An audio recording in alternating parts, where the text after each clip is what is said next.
Hi అండి, welcome to my channel. అందరికీ ముందుగా వినాయక చవితి శుభాకాంక్షలు. వినాయక చవితి రోజున వినాయకుణ్ణి 21 రకాల పత్రితో పూజించాలని చెప్తారు. అయితే వాటి నామాలు మనకు సంస్కృతంలో ఉంటాయి. ఈ వీడియోలో మనం వాటి నామాలను వాడుక భాషలో ఏమంటారో చూద్దాం. నా ఛానల్ని ఎవరైనా సబ్స్క్రైబ్ చేసుకొని వాళ్ళు ఉంటే వెంటనే సబ్స్క్రైబ్ చేసుకోండి. మనము ఇక్కడ చూస్తున్నటువంటి 21 పత్రిలు కూడా అన్నింట్లలో ఆయుర్వేదిక గుణాలు ఉన్నాయండి, ఔషధ మొక్కలే. ఇప్పుడు వాటి పేర్లు ఏంటో చూసేద్దాం. ఇందులో మొదటిది మాచిపత్రం అండి. ఇది చూడ్డానికి చామంతి మొక్కలా ఉంటుంది. దీన్ని జపాన్ గ్రాస్ అంటారు. రెండవది బృహతి పత్రం. దీన్ని నేల మొలక అంటారు. మామూలుగా మన వాడుక భాషలో వంకాయ చెట్టు అంటాం. మూడవది బిల్వపత్రం, మారేడు, మనం మామూలుగా పత్రి అంటాం కదా అది.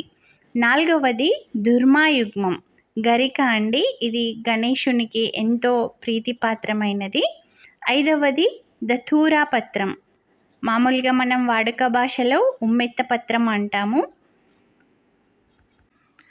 ఆరవది బదరీ పత్రం, మామూలుగా మనం వాడుక భాషలో రేగుపత్రం అంటే రేగుపళ్ళు వస్తాయి కదా, ఆ పత్రాలండి. ఏడవది అపామార్గ పత్రం, దీన్ని ఉత్తరేణి పత్రి అంటారు. ఎనిమిదవది తులసి పత్రం, ఇది ఎంతో పవిత్రమైనది, ప్రతి ఇంట్లోనూ ఉంటుంది. వాడుక భాషలోనూ తులసి పత్రం అంటారు, సంస్కృతంలో కూడా తులసి పత్రమే అంటారు.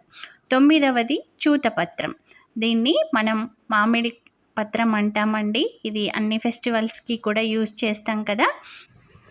పదవది కరవీర పత్రం, ఇది గన్నేరు పత్రం అంటామండి. ఇది కూడా మామూలుగా ప్రతి ఇంట్లోనూ ఉంటుంది. 11వది విష్ణుక్రాంత పత్రం, దీన్ని శంకుపుష్పం అంటాము. ఇప్పుడు ఈ చెట్టు కూడా ప్రతి ఇంట్లోనూ కనిపిస్తుంది. దీంట్లో ఔషధ గుణాలు ఎక్కువగా ఉంటాయి. ఇది శివునికి ఎంతో ఇష్టమైనటువంటి వృక్షం అండి. 12వది దాడిమి పత్రం, మనం వాడుక భాషలో దీన్ని దానిమ్మ పత్రం అంటాము. దీంట్లో కూడా చాలా రకాల ఔషధ గుణాలు ఉంటాయి. 13వది దేవదారు పత్రం, దీన్ని వాడుక భాషలో కూడా దేవదారు పత్రమే అంటారండి. 14వది మరువక పత్రం, మనం మరువం అంటాం కదా, చాలా మంచి స్మెల్ ఉంటుంది. మామూలుగా వెంకటేశ్వర స్వామి వారికి కనకాంబరాలలో ఈ పత్రాలను సమర్పించుకుంటారు. 15వది సింధువార పత్రం, దీన్ని వావిరి పత్రం అంటారండి. మామూలుగా మీరు ఈ మొక్కను చూస్తే గుర్తుపట్టేయచ్చు. 16వది జాజి పత్రం, దీన్ని సన్నజాజులు అంటారండి, మనం వాడుక భాషలో సన్నజాజి అనే పిలుస్తాము. 17వది గండకీ పత్రం, దీన్ని దేవకాంచనం అంటారు. మామూలుగా ఈ పత్రాలను కూడా చూస్తే మనం గుర్తుపట్టేయచ్చు. 18వది షమీ పత్రం, ఇది మనం జమ్మి చెట్టు అంటాం కదా అదండి. మామూలుగా దసరా టైంలో జమ్మి కొట్టడానికి ఈ చెట్టు దగ్గరికే వెళ్తారు. 19వది అశ్వత్థ పత్రం, ఇది రావి పత్రం అండి. 20వది అర్జున పత్రం, దీన్ని మనం వాడుక భాషలో మద్దిపత్రం అంటాము. 21వది అర్కపత్రం, జిల్లేడు పత్రం అండి.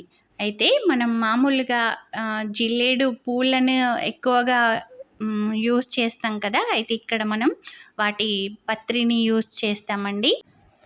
మనం ఈ వీడియోలో చూస్తున్నటువంటి 21 రకాల పత్రాలన్నింటిలో కూడా ఔషధ గుణాలు ఉంటాయని చెప్పుకున్నాం కదా, అవేంటో మనం మరొక వీడియోలో చూద్దామండి.